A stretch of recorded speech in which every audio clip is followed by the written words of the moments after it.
All right, so this is part 5, the final part of our unit on rigorizing trigonometry. And in this video, we're going to discuss basically the problem of angle measure. So if I have the unit circle, and I look at this special point 1, and then I take some other arbitrary point, z, I want to know, what's the measure of this angle in radians. Okay, now the answer is not unique, because it's going to turn out that due to the periodicity of the trigonometric functions, any number theta that works as a radian measure can be modified by just adding any integer multiple of 2 pi. So for any integer n, positive, negative, or 0. And that set of numbers, and let me call this number like theta naught to emphasize the fact that it's some specific constant. But anyway, this set of numbers can be thought of as the angle measure of that angle. And we're going to actually call it the argument of z. And notice that this symbol for argument has a lowercase a, and that's to distinguish it from capital ARG of z, which is just theta naught itself, where theta naught is in this range, from negative pi to pi. Okay, inclusive of pi, but not of minus pi. So basically we choose a representative angle measure between negative 180 degrees and 180 degrees. And then you can modify that so-called principal argument. This is the principal argument of the point z. By the way, this point z that I'm talking about here, let's assume that it's on the unit circle. In other words, its modulus is equal to 1, absolute value. But otherwise, it's totally arbitrary. You can choose it to be any point you like on the unit circle. All right, and then this lowercase arg is just called the argument of z. And for emphasis, we can also call it the multivalued argument. Okay, why it's multivalued is because it's a set. It's like an infinite set of different values. Okay, so for instance, just to do a quick example, let's say that I gave you this point here as the z, whose x and y coordinates are both the same, root 2 over 2. So that point makes a 45-degree angle with the horizontal. That's pi over 4. Okay, so what's the argument? What's the principal argument of that particular z? So the principal argument, capital ARG, of that particular z would be just pi over 4, because that's a representative angle measure that is in the correct interval. Right? Pi over 4 is indeed between negative pi and pi. And then the multivalued argument of z would be the set pi over 4 plus 2 pi n, where n can range through all the integers. Right, and then a short way of writing that set, kind of a short self-explanatory notation for that set, is we can also write it this way. We can just write pi over 4 plus 2 pi z, where z is the set of all integers. So the notation just means that you take every possible integer, you multiply every one of them by 2 pi, and then you add pi over 4 to all of those. So that's the multivalued argument of that particular point z. Right, but every point z on the unit circle is going to have a principal argument and then a multivalued argument. And you see the relationship between the two is that the multivalued argument of z is just the principal argument plus every multiple of 2 pi. Or to put it differently, principal argument plus 2 pi times z, meaning the integers. Okay, anyway, we can also extend the argument function to other points. Here's how we do that. So if I have some point z in the plane, that's the only thing I'm going to assume about it is that, okay, that's a very bad picture. Let me fix that picture. All right, yeah, so the only thing I'm going to assume about z is that it's not the origin. It's not 0 in the complex plane. Other than that, it can be any point whatsoever. Right? But you see that we can draw this ray from the origin through z. And the points on that ray are just all points of the form r times z, where r is a positive real. Because that's a dilation. When you take some real number and you multiply it by a point, you dilate the point. And we want to restrict those dilation factors to be positive so that we go in the same direction as z. We don't want to go in the opposite direction. That would be the direction of negative z. Okay, so, and then by letting r take all possible positive values, you see when r is 1, you just get back exactly z. So when r is 1, you get this vector. When r is greater than 1, you're going to get vectors like that. And then when r is less than 1, you're going to get vectors like that. So when you collect all those vectors together, it gives you the entire ray, that entire blue ray from the origin through the point z. Okay, now on that ray, there's a unique point of modulus 1. Now let me draw it in green. So on that same ray, there is a unique intersection point between the ray in blue and the unit circle. Okay, and that point is easy to find. It's just z divided by its own modulus. Okay, let me explain why that's the correct answer. First of all, notice that this is r times z, where r happens to be 1 over the modulus of z, and that is positive. So this is of the correct form to belong to that blue set, right? The ray. That ray is of this form. And z over modulus of z is also of that form. Now notice here that it's acceptable to divide by the modulus because it's strictly positive, and that's because we assumed that z was not 0. So the assumption that z is not 0 is very important. It allows us to conclude that the modulus is positive, and therefore you can divide by it. Right? Because if z were 0, then the modulus of z would be 0, and we wouldn't be able to divide by that. But anyway, you see that because the modulus of z is positive, so is the reciprocal of that, 1 over the modulus of z, and that's r. So yeah, indeed r is positive, and this point here has the correct form to belong to this set. So it is on the ray, and is it on the unit circle? Well, it is, because as we showed in the last video, the modulus of this is just this, which is 1. So that point, z over modulus z, itself has a modulus of 1, which places it on the unit circle. Right? So that green point there will have a principal argument. Being a point on the unit circle, right, it will have a principal argument, and we're just going to extend the definition of the principal argument so that the original z is said to have the exact same principal argument as its representative on the unit circle. Okay, and same for the multivalued argument. So in other words, if we understand what the principal argument is for a point on the unit circle, such as this point, then we can extend the notion of principal argument to also apply to essentially any other point, off the unit circle perhaps, just as long as it's not 0, because we needed that assumption that z was not 0. And notice that there's no ambiguity here. In this definition, there's no ambiguity because the point z that we started with has a unique representative on the unit circle. There's a unique intersection point. So there's only one candidate for a point on the unit circle that we can use in this definition. So there's no ambiguity here. It's a perfectly good definition, and that extends the definition of principal argument. Oh, and also multivalued argument. Basically to the entire plane except 0. These apply for any complex z except 0. Okay, well, I apologize if you can hear distracting snoring in the background. That's my dog. Tends to follow me everywhere and fall asleep and snore. Okay, so coming back here, I should really clarify what I mean when I say that theta naught is a measure of this angle, some radian measure of this angle. What does that really mean? Okay, well, what it means is very simply that this point z is of the form cosine theta naught, sine theta naught. Okay, no, I don't have to use the capital C and capital S notation anymore, because at the very end of the preceding video, we finally relented and used the standard notation for those two functions, right? Having gone through all the properties of those functions and verified that they hold. But it's still useful to sometimes use those notations, both because we're used to doing it now, and also because they're shorter. So occasionally I'll still use those notations. But anyway, yeah, the other way to write this is e to the I theta naught, according to Euler's formula, which we also fully established in the last series of videos. Okay, so that's really what I mean when I say that theta naught is a measure of that angle. It's just that if you plug theta naught into the cosine function and the sine function, then it gives you the x and y coordinates, respectively, of the given point z. Notice z is given. Z was given in advance.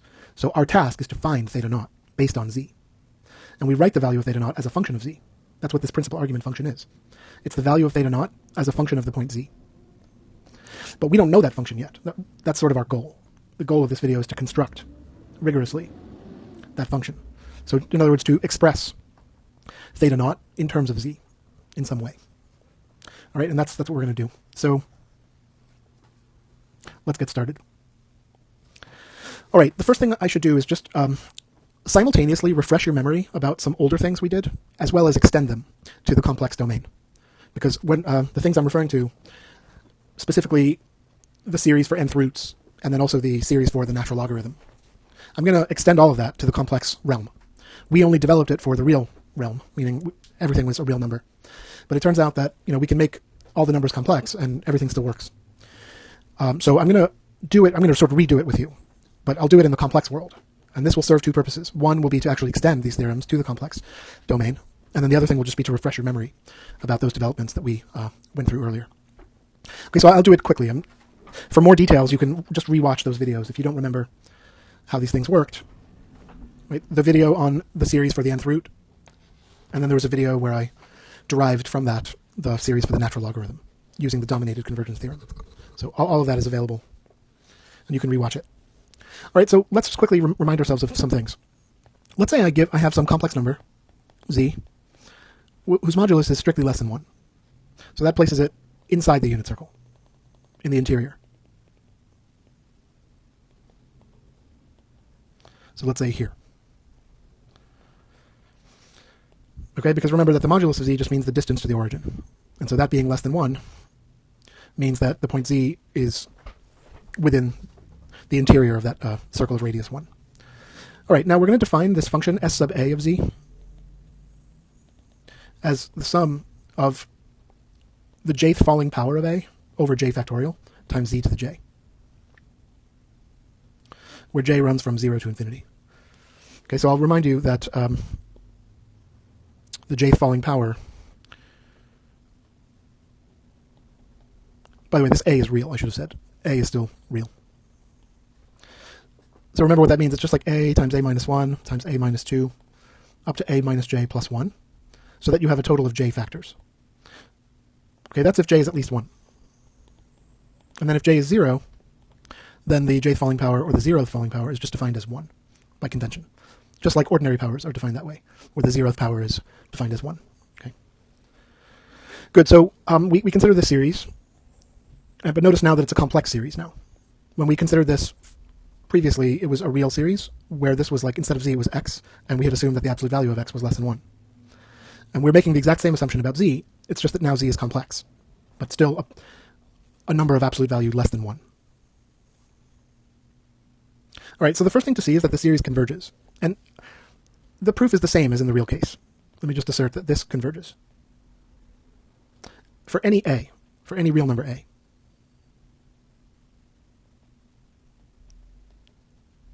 In other words, the value of a makes no difference at all. As long as z is of modulus less than 1, the series will converge. And we can prove it by the ratio test, which, if you recall, the video that I did on convergence in the complex world, one of the things we got to near the end of it was the fact that the ratio test also holds true in the complex world. So you can still apply the ratio test. And it's very easy calculation without going into too much detail. If you take the j plus 1 term and then divide that by the jth term, then take the modulus of that, most things cancel out. And what you're going to be left with is basically a minus j from the cancellation of the two falling powers, because they involve all the same factors, except this one has one more factor in it, which is exactly a minus j, the top one. Okay. Then you're also going to have a z from these powers of z, right? And then you're also going to have, I guess it's over j plus 1. Yeah. Okay. Now, if you can reorganize this and write, you got to put the modulus around it, of course. But as j grows, so we're concerned with this in the limit as j goes to infinity. So as j is getting bigger and bigger and bigger, you see that the absolute value of a minus j is just going to be j minus a eventually, because j is going to be the larger of the two, since it's growing without bound. So between j and a, j is going to be the bigger of the two. So that's going to be the positive difference. And you're going to get something like that. Okay. But then you see that this just approaches z, because the minus a here and the plus 1 here make very little difference when j is huge.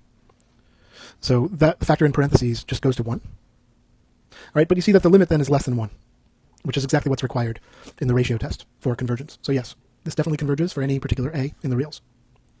All right, now the key identity about these things is that if you take s sub a of z and multiply by s sub b of z, you get s sub a plus b of z.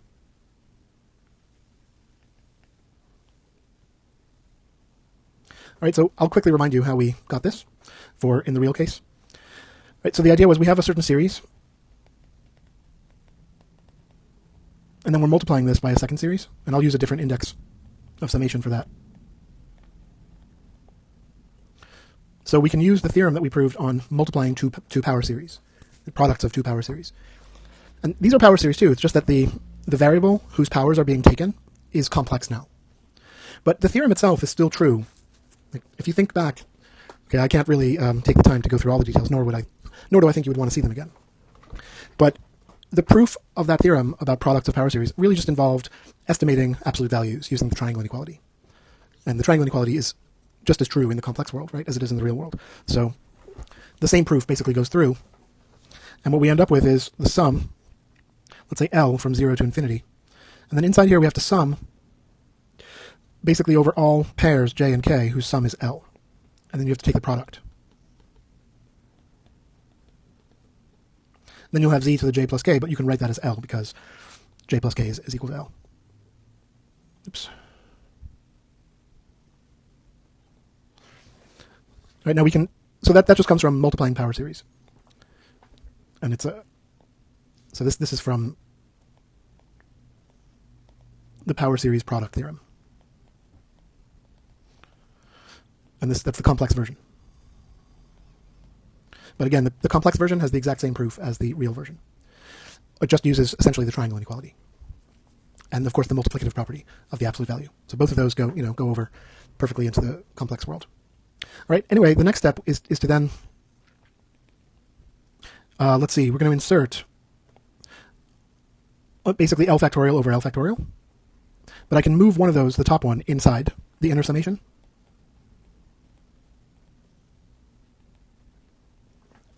Let me give myself a little more room here. Oops.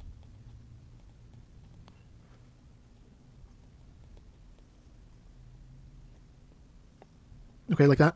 And so I haven't really changed anything because, this L factorial just cancels with that one.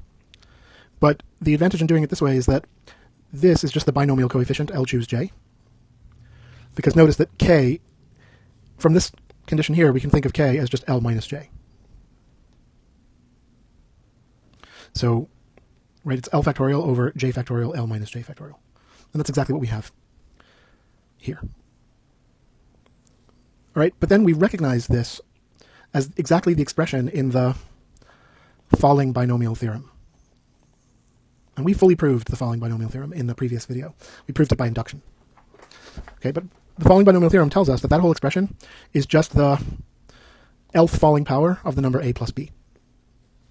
Okay, that whole thing that I've sort of overlined in blue comes out equal to this. It's the Lth falling power of a plus b.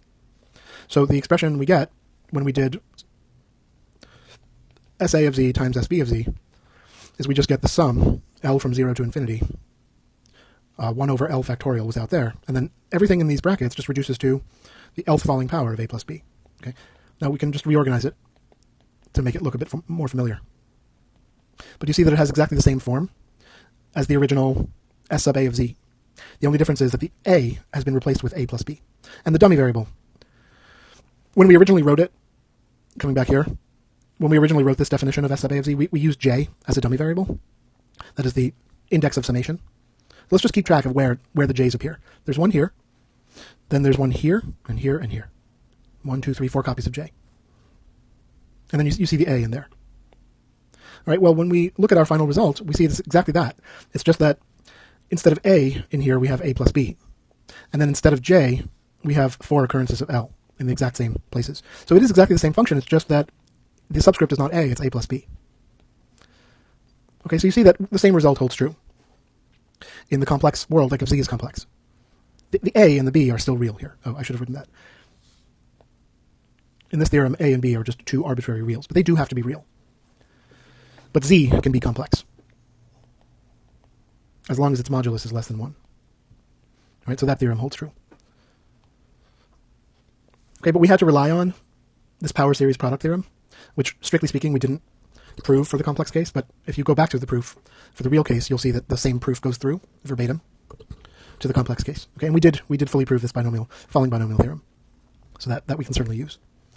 Okay, good. So now what's the point of this? The point of this is that I can now say that if I look at 1 over n as the subscript, so let fix a natural number n, positive integer, and then I'm going to look at s 1 over n of z, and if I multiply exactly n copies of that, then, okay, well, first of all, I guess I should have said that this pattern that we derived here, that this product equals this, it's not limited to just a sum of 2 terms. By induction, you can have, like, let's say, a sum of 3 terms in the subscript. And you can treat that this way. You can say, well, we can think of it as a sum of a plus b with c. And then we can break that thing further by the same theorem, like that. So you see the pattern just keeps extending. But by mathematical induction, you get the same pattern for any finite sum. So by using that pattern here, I can say, well, it's just the sum 1 over n plus 1 over n plus 1 over n, right, of z, where I have n terms. But you'll notice that that's just s sub 1 of z, because the sum of n copies of 1 over n is just exactly 1. And on the other side, I have the quantity s1 over n of z just raised to the nth power. Okay, I don't have quite enough room to write it, but maybe I'll try to squeeze it in. So s1 over n of z is a number, complex number, such that when I raise it to the nth power, I get s1 of z. Now, s1 of z is very simple to work out. You would have the jth falling power of 1 over j factorial times z to the j. Right? So what does this look like? Well, the 0th falling power of 1 over 0 factorial, and then z to the 0. Then you'll have the first falling power of 1 over 1 factorial. But then I claim that all the rest of the terms are zeros. So they're really just two terms, and those are just, well, 1 plus z. Okay? Why are all the rest of these terms 0 here? All right, well, it's because the falling powers of 1. By the time you reach the second falling power, it's 1 times 1 minus 1. In other words, 1 times 0. The third falling power would be 1 times 1 minus 1 times 1 minus 2. That's 1 times 0 times negative 1. And you can see that this pattern continues. They're all 0 from some point on. All right? So what we found then is a complex number, this particular complex number, because we know the series converges, whose nth power is precisely 1 plus z. And we're going to call that complex number, therefore, by definition, the principal nth root of 1 plus z. So we're defining the principal nth root as this expression. Or more formally as a series, it's like 1 over n falling, the jth falling power of it, over j factorial times z to the j, where we sum from j equals 0 to infinity.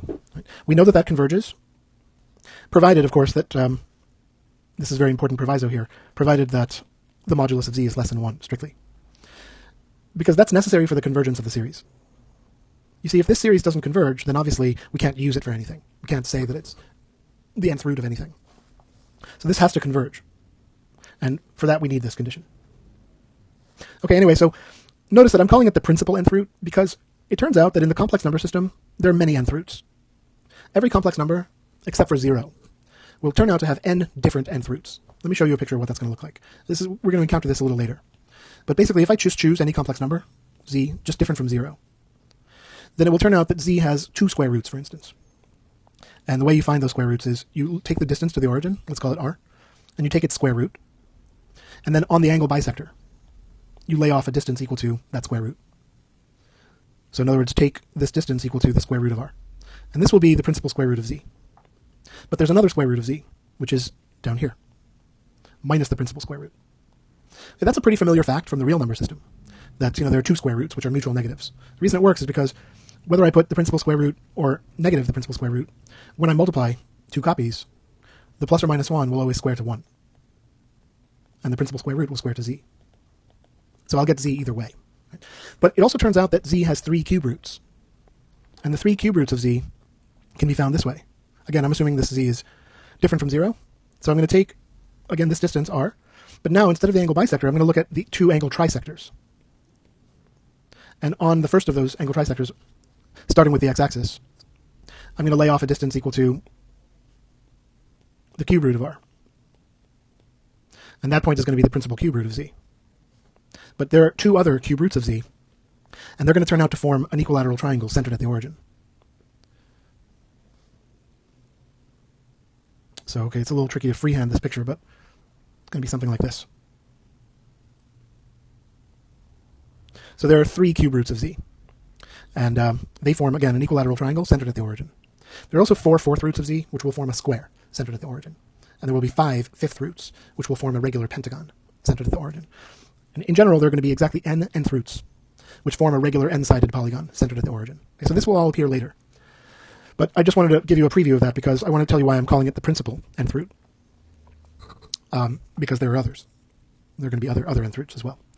Okay, so anyway, we have something, we definitely know it is an nth root because we just proved that when you take it and you raise it to the nth power, right here, when you take that number, which is a perfectly well-defined complex number, because the series converges, take that complex number, raise it to the nth power, you do indeed get 1 plus z. Okay? But just keep in mind the limitation that z has to be of modulus less than 1. So this is not defining principal nth roots for arbitrary complex numbers, only for complex numbers of the form 1 plus z, where z satisfies this condition. Okay, but that's going to be good enough for our purposes. All right, so the next step is we're going to consider the following combination. So first I'm going to take z. Okay, same condition. Modulus less than 1, so let's assume that. And I'm now going to consider the following sequence. Let me call it w sub n.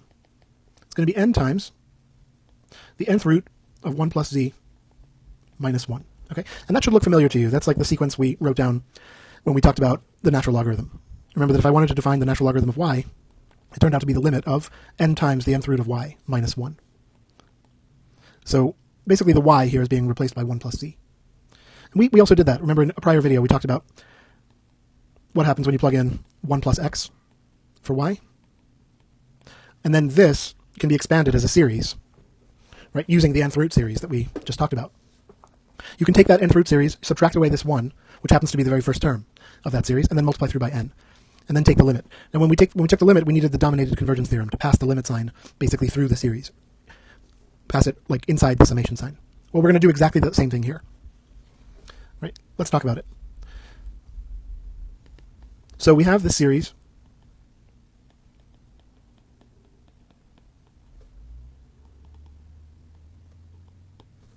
And the j equals 0 term in this series, the term when j is 0 happens to be exactly 1. You can check that because it's going to be like the 0th falling power of that over 0 factorial and then z to the 0. Okay, and remember that the 0th falling power of anything is 1, and 0 factorial is also 1, and so is that. Okay, so that's going to cancel this minus 1. And then we're going to multiply in the n. Like once that minus 1 cancels, this n is then going to multiply in. And that's fine because, you know, we looked at this a while ago. If you ever have any convergent series at all, as long as it's convergent, then you can always multiply it by any constant you like, and you can do that by moving the constant inside. You'll get a true equation. So that's definitely correct. All right, so if we carry out that program, what we get is an expression for Wn, which looks like this. So the series, this series in here is going to lose its j equals 0 term, because that is going to cancel out with this 1. And therefore the whole summation is just going to start from j equals 1. And still go to infinity. Then the n is going to be moved inside. So we have this expression for Wn. Okay, and now I want to take the limit of Wn as n goes to infinity. I want to prove that this limit exists. So we're going to use the dominated convergence theorem for this. And the result is going to be that the limit sign, which is initially outside,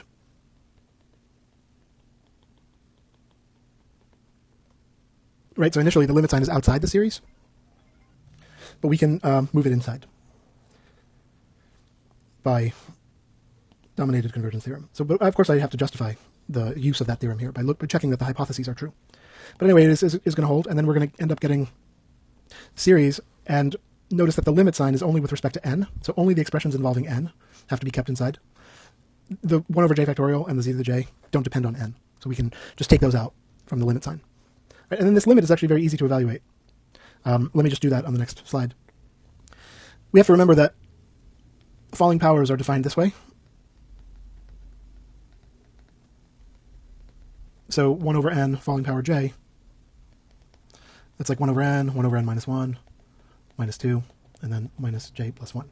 Now when I multiply by n, it's just going to cancel out that factor of 1 over n. Right? You're going to have an n and a 1 over n. So they'll just cancel each other out. Okay. Now, it's actually very easy to see what this approaches if you let n go to infinity.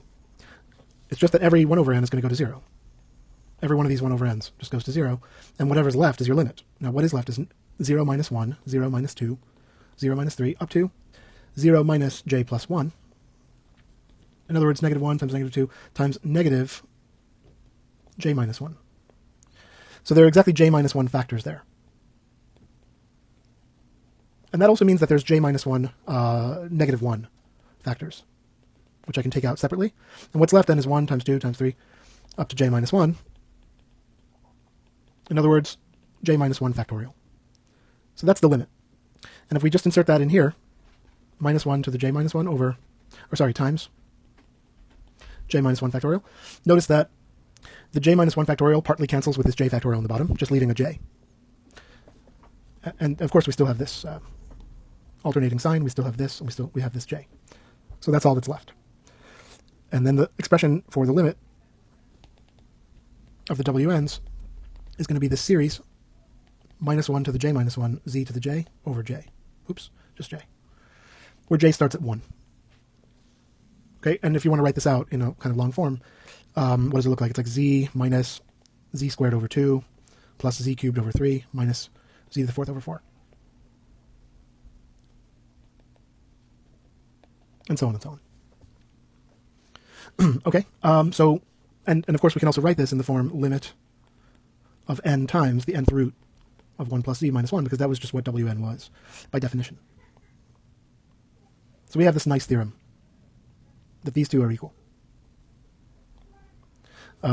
Provided, of course, that the modulus of z is less than 1. Right? And then these two quantities, either one of them, since they're equal, we are going to just call the log of 1 plus z.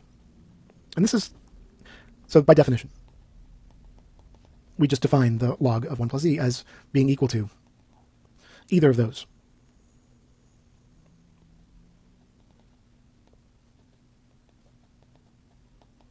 Okay, so we have a series expression for it, and we also have a limit expression for it. But caution is that this only makes sense for modulus z less than 1. So we have to be careful not to over-apply this. All right, and this logarithm is, well, it's called the complex logarithm. All right, now, in truth, I really probably shouldn't even call it a logarithm just yet, because to be a logarithm means to be the inverse of some exponential function. So what exponential function is this the inverse of? Well, we'll talk about it in a minute. So I'll come back to that question in a moment. Right? If I'm calling something a logarithm, then it should be sort of cancelable by an exponential. And indeed, that will be the case here. But let me just go back and make sure that all this stuff makes sense according to the dominated convergence theorem. Right? So the series we're working with is this series here. And let's call its general term like a sub j of n. You see that it depends on j as the index of summation, but it also has n in it as like an auxiliary variable parameter. And what we need to check is that the original series over all j converges in C. We also need to check that each a sub j of n has a limit with respect to n, which will generally be some complex number, for each fixed j. We also need to check that the series of those limits over all j converges in the complex number system. And then the domination part of the dominated convergence theorem is where we have to have some sort of bound. Let me write it on the other side here. There has to exist some b sub n in the non-negative reals, such that the a sub j of n's are bounded by those b sub n's. Sorry, I'm being a little sloppy with my writing here. Right, for all, I'm sorry, not b sub n, b sub j. Okay, where the bound applies for all n. And then finally, the series of b sub j's has to converge in the reals. Okay. So those are all the hypotheses that have to be checked. And, well, we know some of them already. Like, we already found that this expression does indeed have a limit as n goes to infinity. We showed right here that this approaches a limit as n goes to infinity. That limit was that. Okay, but now the full a sub j of n is not just that. The full a sub j of n has a little bit more in it. It had in it a 1 over j factorial and a z to the j. But you see, those factors don't depend on n. So the limit of this quantity is just going to be this same thing, but these other factors have to stay there, since they don't depend on n. Okay, and we know what happens here, that these partially cancel, just leaving a j in the bottom. So what we end up getting is z to the j over j, times that alternating sign. So that's what Cj is. Cj is by definition this expression here. And notice that it's a complex number, because z is a complex number. Right? But we've definitely checked that for each fixed j, this limit with respect to n exists as a complex number. Okay. All right, what about the convergence? Well, we certainly know the convergence of the original series, because that's just the nth root series. Remember that we made the assumption that modulus of z is less than 1, and that already implies that this series converges by the ratio test. So there's no question that this original series converges. It's just that nth root series. But what about the series of limits? This series here. Like, does that converge? So that series looks like this. Okay, and you can see that it converges just by the ratio test again. Okay, it's easy calculation. You're basically looking at z to a power over the same exponent divided by z to the n over n. And the plus or minus is not going to matter because we have to take the absolute value of that in the ratio test. So what that works out to is absolute value of z times n over n plus 1. Now n over n plus 1 approaches 1. So this whole expression is just going to approach the absolute value of z, which we know is less than 1. So the limit is indeed less than 1.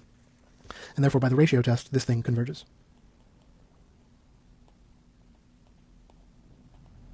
Okay. So yes, the series of limits does indeed converge. Now what about the bounds? Okay, well that's also fairly straightforward. Okay, let me do it on a separate slide.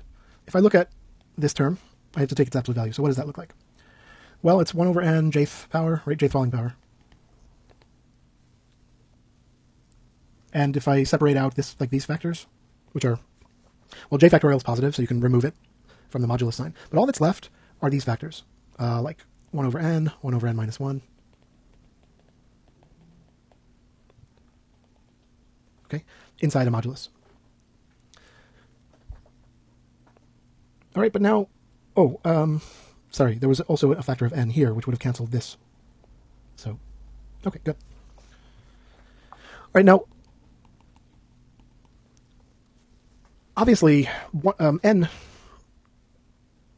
is at least 1, because it's a natural number, and so 1 over n is at most 1, and therefore 1 minus 1 over n is non-negative. Same for 2 minus 1 over n, and 3 minus 1 over n, they're all non-negative. That means that the absolute value of this is the reverse subtraction.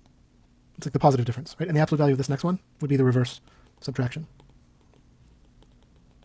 Okay, and then finally, that is less than or equal to this factor times like 1, times 2, times 3, times j minus 1. Because notice that 1 minus a little bit is certainly less than 1. And 2 minus a little bit is less than 2, right? And j minus 1 minus a little bit is less than j minus 1. So this is certainly correct estimate. Now, if you look at what this estimate is, these factors make up j minus 1 factorial. So after cancellation, you get this as the upper bound. So let's call that b sub j. I'm going to just define, b sub j as this by definition. All right, so we do have the bound, right? This bound holds now for all n. This inequality here is true for any n. So we have the correct bounding statement.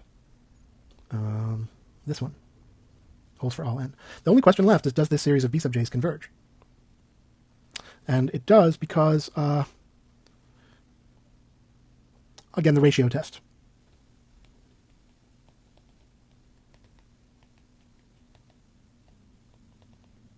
If I look at the ratio test, so take like the j plus 1th term divided by the jth term. Oops, I keep writing factorials, but there are no factorials. Take the absolute value. So this is just going to be like absolute value of z multiplied by, what is it, like j over j plus 1. And then if you let j go to infinity, you see j over j plus 1 approaches 1, so, okay, and you see that the limit is less than 1. So this definitely converges as well. And that completes the verification of all the hypotheses of dominated convergence. So it's a correct calculation. Right? And that means that my definition here of the complex logarithm is valid, mathematically valid. It all makes sense and it all works. Okay, great. So where do we go from here? Well, what I'm going to do now is I'm going to consider a special case of z, which is a pure imaginary number, I times t, where t is real. So the z's that I'm considering now are pure imaginary. And I'm going to limit t to have an absolute value less than 1. And the reason I need to do that is because I need to limit z to have an absolute value less than 1, so that all the preceding stuff applies. See, the absolute value of z is this, because I has a modulus of 1. And anyway, that's strictly less than 1 by the way I chose t. So this is an assumption. And then it turns out that therefore z also has a modulus less than 1. Okay? Yeah, so therefore z has a complex logarithm, or 1 plus z, I should say, which is 1 plus I times t. Okay? And what does it look like? So let's remember the series expansion. It's the sum where j goes from 1 to infinity, minus 1 to the j minus 1 over j. And then it would be like z to the power j. Yeah, but z is just I times t. Right, so we're going to want to separate this into real and imaginary parts. Okay? Now, to do that and make sure we're really doing it rigorously, I'm going to write this as the limit of the partial sums. Let's let j run from 1 to n, and then take the limit as n goes to infinity. This way, we're only working with a finite sum. And also notice that like I times t to the jth power can just be broken up that way. And we know the powers of I. The powers of I cycle in 4. So I to the 0 is 1, I to the 1 is I squared is negative 1, I cubed is negative I. And then I to the 4th starts the cycle over again. Right, so you see that exactly when the exponent is even, like all the cases where the exponent is even, you'll have just real, this thing will be real, this factor. And in fact, what it is equal to is like an alternating sign, where j is 2k. If j is even, and every even number is twice another integer, so if j is even, it's of the form 2k, and then I to the j will be this alternating sign, negative 1 to the k. I should probably just say a little bit more about that. So in the case when j is even, we can write it as 2k. And that means that I to the jth power is I to the 2k. In other words, I squared to the k, but I squared is minus 1. And then when j is odd, we can write it in the form 2k plus 1. And then by breaking this up, it's like I times I to the 2k. We can write it like that. Okay, so you see all the terms where j is odd are going to have a single factor of I, every one of those terms. And then that factor of I can be factored out of all those terms, leaving only something real. Right? The terms where j is even, those are real already. They have no more factors of I left. So it's pretty easy to separate into real and imaginary parts. The log of 1 plus it is the limit as n goes to infinity. Okay, now the real part's going to look something like this.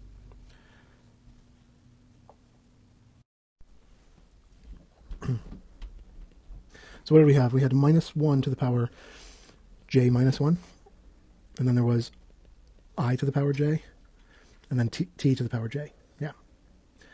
Okay, all divided by j. And j was going from 1 to n, so this k, right? So j is limited between 1 and n, but I'm only writing down the even values of j now. So basically j is going to really start at 2. And that means that I have to start k at 1, so that 2k starts at 2.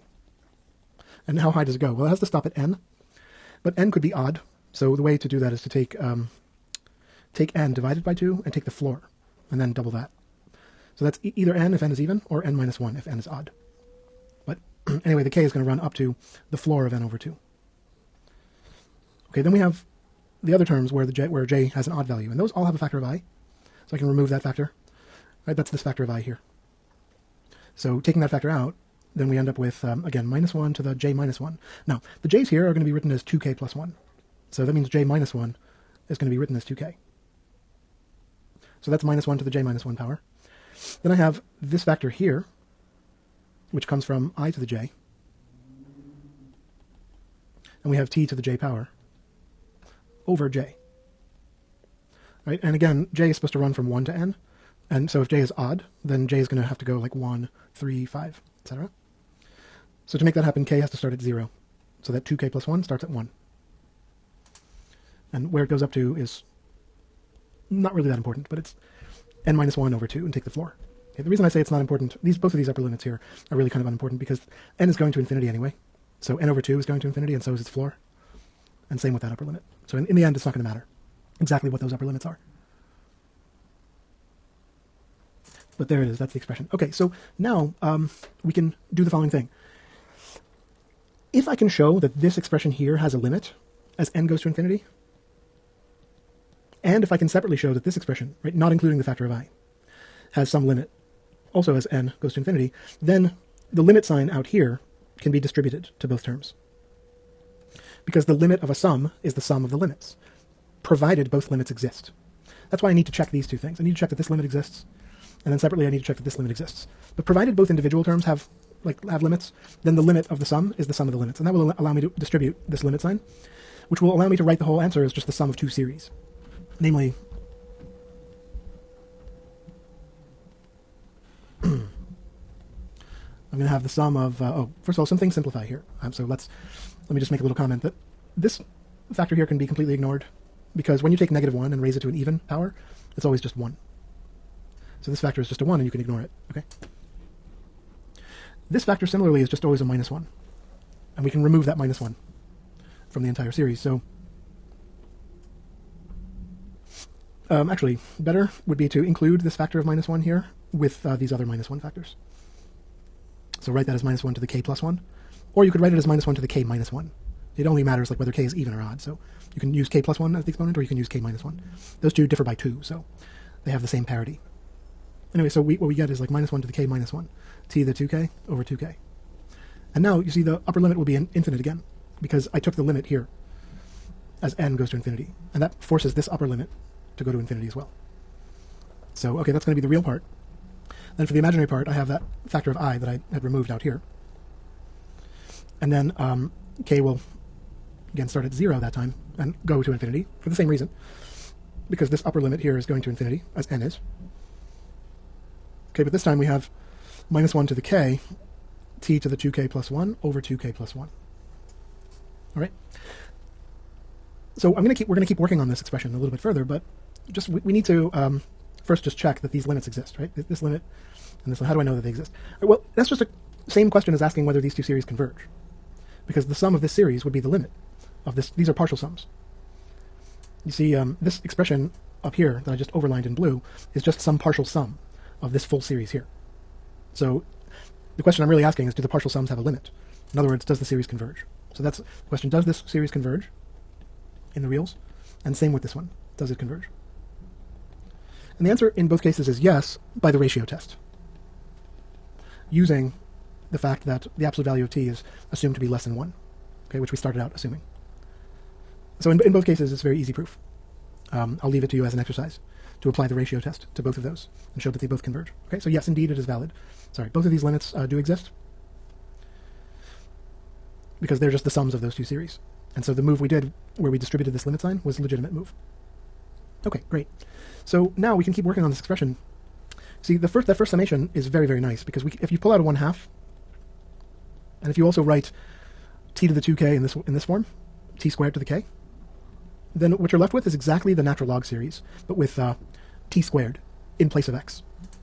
So I'll just remind you, we had the natural log series for ln of 1 plus x, and that was minus 1 to the k minus 1, x to the k over k, where k starts at 1.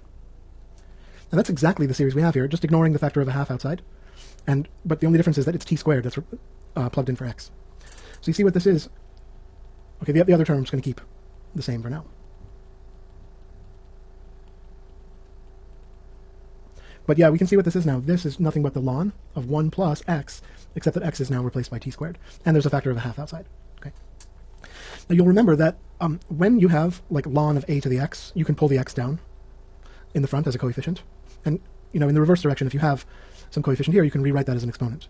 So that the 1/2 that I had there can be put as an exponent on the 1 plus t squared. And the 1/2 power is just the square root.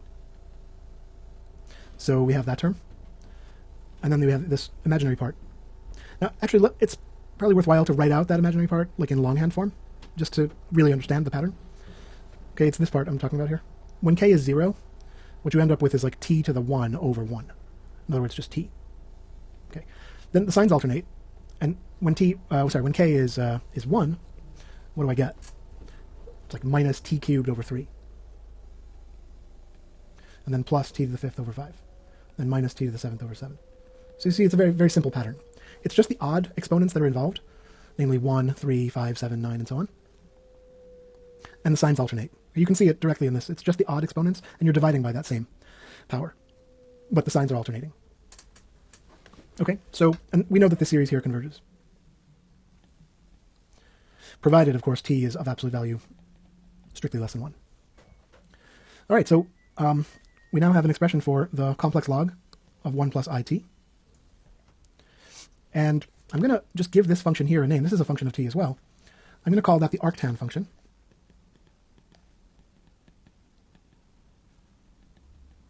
Okay, so strictly speaking, I probably shouldn't call it that at this stage. And notice that this is provided t is of absolute value less than 1 only. This definition of Arctan doesn't make sense for other values of t because the series won't converge. But we do know that the series does converge when t has absolute value less than 1.